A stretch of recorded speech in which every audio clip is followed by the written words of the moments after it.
Greetings, good people. All right, we have to talk about this episode of Bethany Frankel's podcast featuring Miss Lenethia Hard Headed Leaks. All right, and I say that with love. This is what I knew this was going to happen. I knew that NeNe and Bethany were going to link up. I don't like it. I don't like it. I don't like it. I will get into detail as to why. If you don't know what I'm talking about, there is a clip circulating on social media of a sit down that Bethany Frankel had with NeNe Leakes. Bethany Frankel is one of the OGs from the Real Housewives of New York franchise, and Lenethia Leakes, NeNe, she was one of the OGs from Housewives of Atlanta, right? Andy Cohen is producer, executive producer, whatever his title is this week, okay? They both share a quote unquote common enemy. Maybe not, enemy is a strong word, and that is Andy Cohen. Okay, I don't think that these two ladies have the exact same plight, and I don't want the message that Lenethia Leakes was trying to get across to get lost in what Bethany Frankel is trying to do. Okay, but whatever, they're friendly. They seem to get along. Let's get deep into this article. This is a lengthy one. I'm on the fence if I should play the audio that's circulating on social media because I don't know if it is copywritten. But we're going to get into this article, and then I'm going to share my thoughts. So this is courtesy of People, right? Bethany Frankel and NeNe Leakes are getting real about where their friendship stands with Andy Cohen, okay? During a lengthy discussion on a recent episode of Just Be with Bethany Frankel, the two former housewives discussed the fallout they've each had with the show's executive producer in the wake of their respective crusades for fair treatment. Both women have a long history with Cohen, with all rising to fame at the same time. Frankel as the original star of Housewives of New York, NeNe from Housewives of Atlanta, blah, blah, blah. And while they each noted how they appeared to be Andy's quote unquote favorite in the public eye, often sitting next to him at the reunions and making regular appearances on Watch What Happens Live, the women said that on this week's podcast that their closeness with Andy wasn't indicative of a strong bond. All right. So NeNe Leakes said, I don't feel like we were good friends. My good friends, I go to their house or I visit their home at some point, so I never visited his home. We were probably a little more than colleagues because I could call him on his cell. I have gone out with him out on the town, and I've gone drinking with him, and I've partied with him, but I did not know where I stood. I thought we had a good relationship, all right? She went on to refer to a friendship with Cohen as a real game every housewife has to play. Bethany, she agreed. She said that he's at the top and he is moving everybody around on the board, all right? So she's basically kind of going into explaining how she thinks the game works, right? She says there's always questions. Who texts you the most? Who do you text the most? And the thing is, we're all in this game. This is what she said. She goes on to say, I remember one year I was off the Housewives and I went to his house for a Christmas party, for his Christmas party. So NeNe, you should have already known what was up. Who told her to go on this show? Okay, let me hurry up so I can get to my thoughts. So Bethany is basically saying that she went to his party, went to his house. NeNe says she ain't never been to his house in all the years that they knew each other. And she went to his house for a Christmas party, and there were all these famous people there, and she said she felt special. And she said, then, I'm sitting next to him at the reunion, and now I feel special. And it reminds me of you and your parents. We all want his approval. We all want to be his favorite. We want to be able to say, I've been on that show the most. It's like a calling card. And she said there's a psychology that goes on with this group and this show. He used to be an executive and he's a producer, so there's this power play. It's tricky. So in July, Bethany Frankel, she made headlines by launching a reality reckoning, quote unquote, which is a call to arms charge to revolutionize unscripted television. So she's currently working with lawyers to not only expose some of the injustices that she claims reality stars have experienced at the hands of networks, but also to unionize those personalities in the fight for fair conditions and residual like payments. She's oftentimes gone live on her social media, advocating and calling people out, telling them, we need to band together and we need to be unionized. And these shows are being repeated on other platforms, and the reality stars should get paid for those reruns. Okay.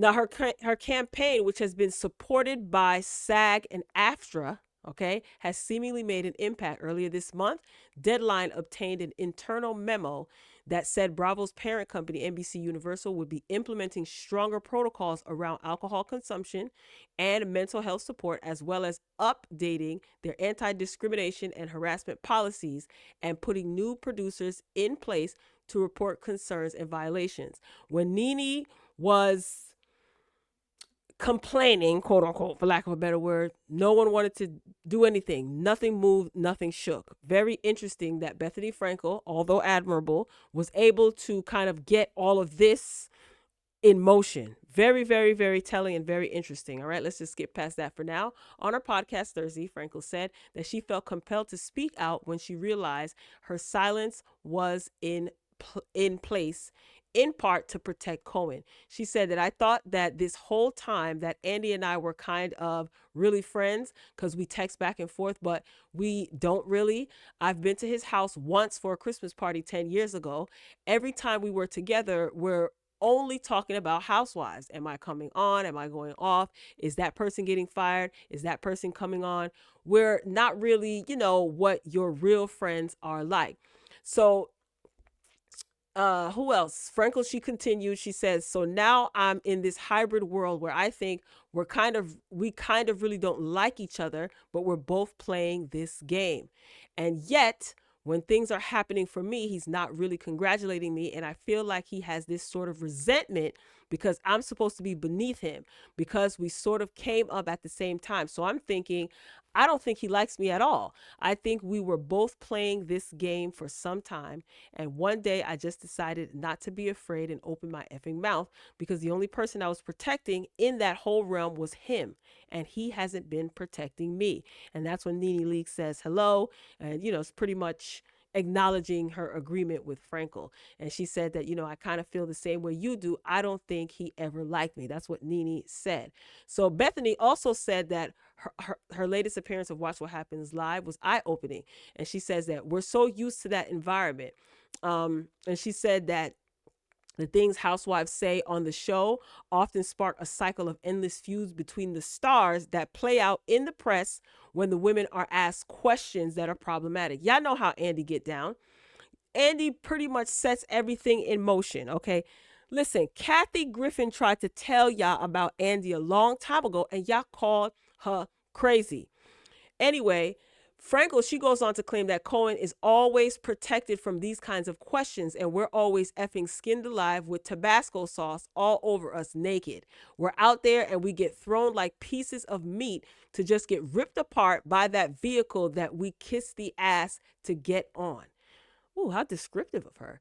And we all play the GD effing game because we're using him like he's using us because we want to promote our ish. But it all just seems gross. So see, this is what I'm saying. Like, Bethenny Frankel's frame of mind and her frame of thinking is not the same as NeNe's. I'm not saying it's good, bad, or other. I'm just saying it's not the same. But it's good that the two of them can sit down and talk. NeNe, she seems friendly, I guess. I don't know if I like this. I really don't. Leakes also had her experience going against Cohen in the public eye, though her battle was less about sweeping changes. Listen to how they write this article. Her battles was less about sweeping changes for industry and more about her own personal issues surrounding her exit from the show in 2020. So you see, they're already kind of comparing Bethenny to NeNe, although some of it, there's truth to it. It's Bethenny is being upheld as this advocate for change for all, while NeNe just comes across as the angry, complaining Black woman. Okay. In April 2022, the Lenithia Lounge owner filed a lawsuit against Cohen as well as Bravo, NBC Universal, network execs, and RHOA's production company, accusing them of violating federal employment and anti-discrimination laws by fostering, quote, a corporate and workplace culture in which racially insensitive and inappropriate behavior is tolerated, if not encouraged, end quote. That August, she dismissed this action without prejudice. All right. That was all the talk. On the podcast, NeNe Leakes, she doubled down on her claims, noting that she still has an ongoing complaint regarding the matter. She alleged that she has been severely retaliated against since speaking out and has not been able to work at all in any area of entertainment. Okay. She says, listen, I'm a talent and I am talented. I am not just a reality star. I'm an entertainer. I sing, I dance, I act, I do reality. Okay. As a black woman, I have to be able to do everything. At the end of the day, I do cartwheels and flips. They shut my work down. I do everything. So you mean to tell me as talented as talented person, there was nothing for me to host? There was nothing for me to act in, sing in, dance in, jump in, clap in, nothing. The doors were closed, Leakes added, noting that Cohen had also written as much in his recent book. He said the door is closed, and apparently when he says when the door is closed across the industry. She also used Real Housewives of Orange County star Vicki Gunvalson as an example of the different ways that she says white and black Bravo stars are treated, pointing out that Gunvalson was able to return to the airways for multiple shows with the network after withdrawing her 2019 lawsuit against the company. NeNe says, my feelings are they pretty much said, F that black B. Okay, they never respected me, no one, to even give me a call. I want fair treatment. Now, Bravo did not immediately respond to people's requests for comment, but a source close to the situation says that there's quote unquote no truth to the claim that either Cohen or the network have blackballed Leakes from working in the industry. They're not going to admit that they did. Duh. Do you think NeNe was blackballed, or do you think that the way that NeNe exposed the treatment that she's saying that she received or didn't receive left a bad taste in the entertainment industry's mouth? Drop that in the comments and let me know. All right, continuing on. As for a future of a friendship with Cohen, Leakes wasn't optimistic, saying that she hasn't spoken to him in 3 years. NeNe Leakes said that she did call him and he has not taken my phone call.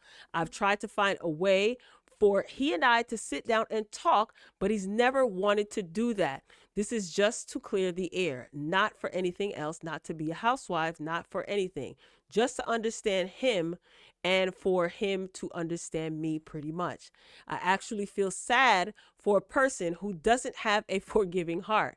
I can be mad at you, but I'm not going to be forever mad at you. I can't carry that grudge and that hatred in my heart forever. This is what she said. He doesn't have to sit down with you though, NeNe. Now, I like NeNe, and I think that she's great television. I've oftentimes said in previous commentary and in previous reviews of Housewives when she was on the show that after she left, I don't think she needs to return. I don't care if they apologize, and even if they offer her a friend of the show, they decrease her pay, whatever. If they offer her to come back, I don't think that she should go back to Housewives of Atlanta. She has outgrown that. And unfortunately, she could use this to her benefit, but unfortunately, it didn't end in her favor. All right. She's obviously not happy. A lot of people are tired of hearing her talking about this. I feel that she should talk about this until she gets it out, because I do believe that she was discriminated against. Bethenny Frankel is saying that she herself has been discriminated against. Vicki Gunvalson. A lot of people are probably going to come out later on down the line and complain of the very same things that NeNe has complained about. Do I think she should be quiet about that? No, absolutely not. Okay. It goes on to say that that Bethenny Frankel, this is closing out anyway. So Bethenny Frankel said that she feels badly for how I envision his mind is perceiving it. He's perceiving it that he represents an institution that has given us opportunities that have been amazing for us, and we do not negate that. But we've all worked for that. I feel badly for the way he must think I have effed him over when it's not about him. So here it is. She's showing compassion for Andy Cohen and saying, oh, Andy must feel very bad. See, this is why, NeNe, your behind should not have gone on that show. Your concern, your issue, your protest is not the same as Bethenny Frankel. And I don't know. I knew this was going to happen. I just saw this coming. And like I said, Kathy Griffin told y'all about Andy a long time ago. As it pertains to NeNe, let me get into my thoughts, right? This feels like to me, compared to the Carlos King interview that the two-part interview that she recently did, to me, this just seems like NeNe is taking several steps back. That's just my opinion. And I feel like, I don't know, Bethany I think she's using NeNe because she wants some company. This podcast episode's probably got tons of views, probably going to be her highest viewed podcast episode. I just think NeNe knows that Bethany is kind of playing the game, and she's kind of using NeNe to propel like her protest. And I think NeNe understands that. I could be totally wrong. And I think NeNe's just smiling and saying, okay, whatever, girl. It is what it is.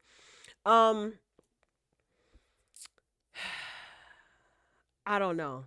This cause that Bethany is now fighting for is something that NeNe was ostracized for. You understand what I'm saying? Like when NeNe first, just like Monique, when NeNe first spoke out about this, when Monique first spoke out about her situation, they were ostracized. They were just, no one wanted to hear anything that they had to say. Some people still don't want to hear what they have to say. Now, NeNe did talk about the closet incident, and she said that production or whosoever told everyone to go in her closet, but she let them know, listen, don't film in my closet. I reviewed the show at this time, and it still boggles my mind how many people think that NeNe was absolutely wrong. I did not feel like how they tried to paint NeNe as like this violent, aggressive person. I wasn't feeling that because she pulled dude by his shirt and told him not to go in her closet. She told y'all not to film in there. Like, I don't care if the closet was empty. Some people were like, well, what's in the closet? What is she trying to hide? Why does she have to be hiding something? I personally didn't like that. Like I said, I don't care if the closet was empty. If you're a guest in someone's home and they tell you not to enter into a specific part of their home, and you do, and you get yanked by your shirt, then so be it. Like, you could choose the behavior, but you cannot choose the consequences. Like, I remember when that episode aired, like I said, and so many people acted like NeNe was overreacting. And I said to myself, what?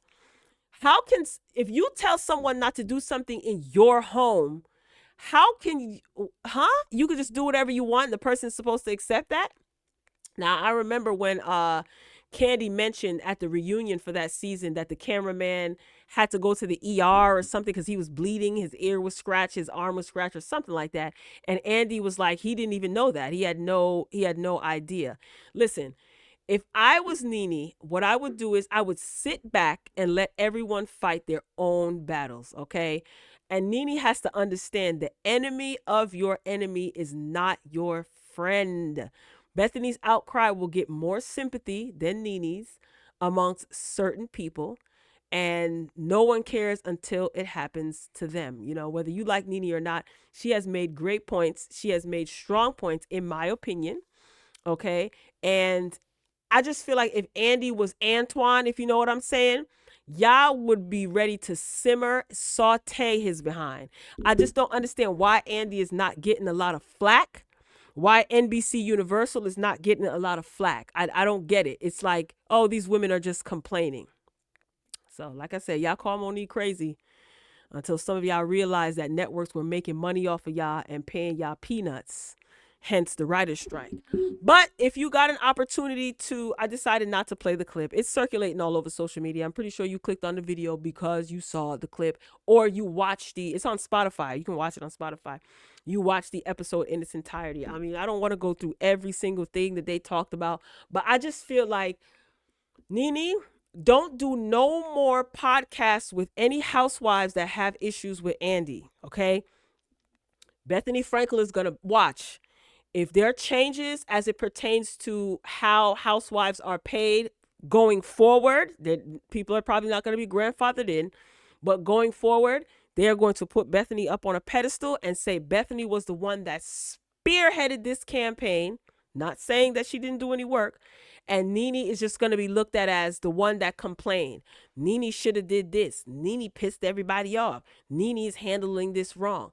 And NeNe, you don't need to sit there. Andy doesn't need to sit down and have a conversation with you. Just because someone doesn't want to sit down and have this false illusion of closure, whatever the heck that means, doesn't mean that they haven't forgiven you or moved past the situation or even forgiven themselves. Andy may have known he messed up and he decided to forgive himself and move on. Maybe Andy figured he didn't mess up, but you did, and he forgives you and move on. He's not obligated to sit down with you. You yourself are now saying that you don't think that he likes you. Why would you want to sit down with somebody who does not like you? This false sense of closure is a waste of time and it's BS. And unfortunately, anytime anyone sits down with you, NeNe, they're always going to ask you about Housewives. This is exactly why you don't need to think about returning to Housewives. You need to focus on moving forward and building your brand beyond Housewives. Otherwise, all that talent that you have, it will just go unnoticed, unfortunately. All right. And it'll be a waste. But NeNe is doing, she got a little show on, is it on Snapchat or is it on Instagram? She has a partnership with Poise, the adult diapers or panty liners, you know? Anyway, listen, she's getting to the bag. She's doing what she has to do. Rebrand, NeNe. Rebrand. And remember, the enemy of your enemy is not your friend. All right? So you guys drop down in the comments and let me know what you think. This was a long video. I had no intention on it being this long. But we went through the article. Like I said, if you want to check out the podcast, it's on the entirety. The whole podcast is on Spotify. It might be on Apple too, wherever you listen to podcasts. All right, y'all. I'm signing off. Talk to you later.